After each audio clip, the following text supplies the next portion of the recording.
Top quality और consistent performance के लिए सिर्फ सिल्वर पंप नाम याद रखना।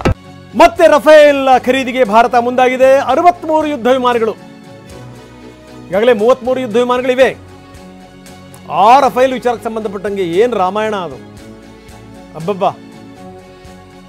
ಯಾರ್ಯಾರು ಇದಕ್ಕೆ ಸಂಬಂಧಪಟ್ಟಂಗೆ ಮಾತಾಡ್ತಾ ಇದ್ರು ಅವರಿಗೊಂದಿಷ್ಟು ಕಿಂಚಿತ್ ಅರಿವಿರಲಿ ನೀವು ಎಫ್ ಯುದ್ಧ ವಿಮಾನಗಳಿಗೆ ಏನಾದರೂ ಸರಿಸಮಾನವಾಗಿ ನಿಲ್ಲುವಂಥ ಯುದ್ಧ ವಿಮಾನ ಇದೆ ಅಂತಂದ್ರೆ ಅದು ರಫೇಲ್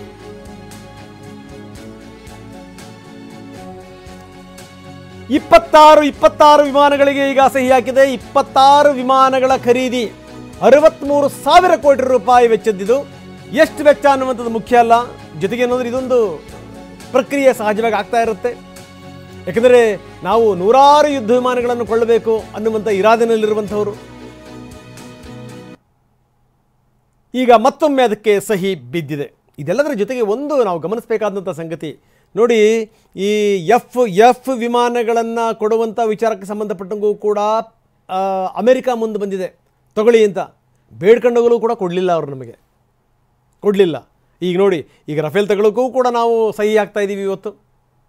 ಅಮೆರಿಕ ಕೂಡ ಬಂದಿದೆ ತಗೊಳ್ಳಿ ನಮ್ಮ ಯುದ್ಧ ವಿಮಾನಗಳು ತಗೊಳ್ಳಿ ಅಂತ ಇನ್ನು ಈ ಕಡೆಗೆ ರಷ್ಯಾ ಇದೆ ರಷ್ಯಾ ಯಾವಾಗಲಿಂದಲೂ ಕೂಡ ನಮಗೆ ಮಿತ್ರ ಸುಖೋಯ್ ಯುದ್ಧ ವಿಮಾನಗಳನ್ನು ಮೊದಲಿಂದ ಕೂಡ ಕೊಡ್ತಾ ಇದೆ ಈ ರಫೇಲ್ ಬರೋ ತನಕ ಈ ಎಫ್ ಸೀರೀಸ್ನ ಯುದ್ಧ ವಿಮಾನಗಳಿದಾವಲ್ಲ ಅದಕ್ಕೆ ಪ್ರತಿರೋಧವನ್ನು ತೋರಬಲ್ಲಂಥ ಏಕೈಕ ವಿಮಾನ ಅಂತಂತಂದರೆ ಅದನ್ನೇ ರಷ್ಯಾದ್ದು ಸುಖೋಯ್ ಆ ಬೇಕಾದಷ್ಟು ವಿಮಾನಗಳು ನಮ್ಮ ಹತ್ರ ಇದೆ ಅಂತವೆಲ್ಲವೂ ಕೂಡ ಈಗ ಅದರ ಮುಂದುವರೆದ ಭಾಗ ಮತ್ತೊಮ್ಮೆ ನಾವು ಸಹಿ ಹಾಕ್ತಾ ಇದ್ದೀವಿ ಇದು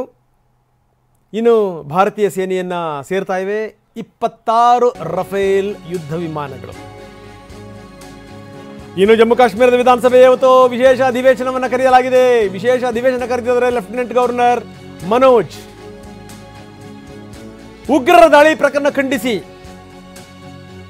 ಯಾವ್ಯಾವ ನಿರ್ಣಯಗಳನ್ನು ಕೈಗೊಳ್ಳಲಾಗುತ್ತೆ ಯಾವ್ಯಾವ ಕ್ರಮಗಳಿವೆ ವಿಶೇಷ ಅಧಿವೇಶನವನ್ನು ಕರೆಯಲಾಗಿದೆ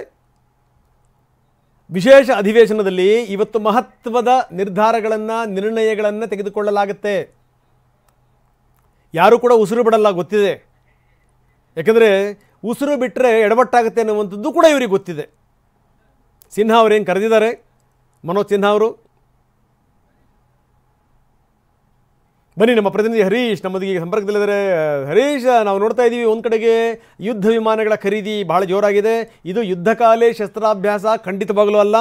ನಾವು ಹಿಂದೂ ಕೂಡ ಆ ಅಗ್ರಿಮೆಂಟಿಗೆ ಸಹಿ ಹಾಕಿದ್ವಿ ಈಗಲೂ ಕೂಡ ಅದು ಮತ್ತೊಂದು ಮುಂದುವರೆದ ಭಾಗ ಅಷ್ಟೇ ಹಾಗಂತ ಈಗ ವಿಮಾನ ತಗೊಂಡ್ರೆ ಮಾತ್ರ ನಾವು ಯುದ್ಧ ಮಾಡ್ತೀವಿ ಎನ್ನುವಂಥ ಸ್ಥಿತಿನಲ್ಲಿ ಖಂಡಿತವಾಗಲೂ ಇಲ್ಲ ಜಗತ್ತಿನ ಅತ್ಯಂತ ಶ್ರೇಷ್ಠ ಮಿಲಿಟರಿ ಶಕ್ತಿಗಳಲ್ಲಿ ಭಾರತ 4ನೇ ಸ್ಥಾನದಲ್ಲಿದೆ ಅದನ್ನು ಮರೀಲಿಕ್ಕೆ ಸಾಧ್ಯವೇ ಇಲ್ಲ ಈ ಅಮೆರಿಕ ಚೀನಾ ರಷ್ಯಾ ಹೊರತುಪಡಿಸಿದರೆ ಭಾರತವೇ ಅಂಥದ್ರಲ್ಲಿ ಅದಕ್ಕೆ ಸಹಿ ಬಿದ್ದಿರುವಂಥದ್ದು ಜೊತೆಗೇನು ಅಂತಂದರೆ ಬೀಳ್ತಾ ಇರುವಂಥದ್ದು ಜೊತೆಗೇನು ಅಂತಂದರೆ ವೆರಿ ಇಂಪಾರ್ಟೆಂಟ್ಲಿ ಇವತ್ತು ಜಮ್ಮು ಕಾಶ್ಮೀರ ವಿಧಾನಸಭೆಯಲ್ಲಿ ಕರೆದಿರುವಂಥ ವಿಶೇಷ ಅಧಿವೇಶನ ಏನಂತೀರಿ ಹೌದು ರಂಗನಾಥ್ ಈಗಾಗಲೇ ನಮ್ಮ ಬಳಿ ರಫೇಲ್ಗಳಿದ್ದಾವೆ 36 ರಫೇಲ್ಗಳು ಈಗ ಭಾರತದ ಸೇನೆಯಲ್ಲಿ ಏರ್ಫೋರ್ಸ್ನಲ್ಲಿ ಇರುವಂತಹದ್ದು ಅದರ ಜೊತೆಗೆ ಇನ್ನೂ 26 ರಫೇಲ್ ಯುದ್ಧ ವಿಮಾನಗಳು ಬೇಕು ಅನ್ನುವಂಥ ನಿಟ್ಟಿನಲ್ಲಿ ಭಾರತ ಒಪ್ಪಂದವನ್ನು ಮಾಡಿಕೊಂಡಿದೆ ಸಹಿಯನ್ನು ಹಾಕಲಿಕ್ಕೆ ಈಗ ಎಲ್ಲ ರೀತಿಯಾದಂಥ ತಯಾರಿಗಳು ಫ್ರಾನ್ಸ್ ಜೊತೆಯನ್ನು ಮಾಡ್ಕೊಳ್ತಾ ಇದೆ 2026ರಲ್ಲಿ 36 ರಫೇಲ್ ಯುದ್ಧ ವಿಮಾನಗಳನ್ನು ಭಾರತ ಖರೀದಿ ಮಾಡಿದೆ 59,000 ಕೋಟಿಯನ್ನು ಖರ್ಚು ಮಾಡಿದೆ ಈಗ 26 ಯುದ್ಧ ವಿಮಾನಗಳಿಗಾಗಿ ಸುಮಾರು 63,000 ಕೋಟಿಯ ಒಪ್ಪಂದವನ್ನು ಕೂಡ ಈಗ ಮಾಡ್ಕೊಳ್ತಾ ಇದೆ ಈ ರಫೇಲ್ ಯುದ್ಧ ವಿಮಾನಗಳು ಭಾರತದ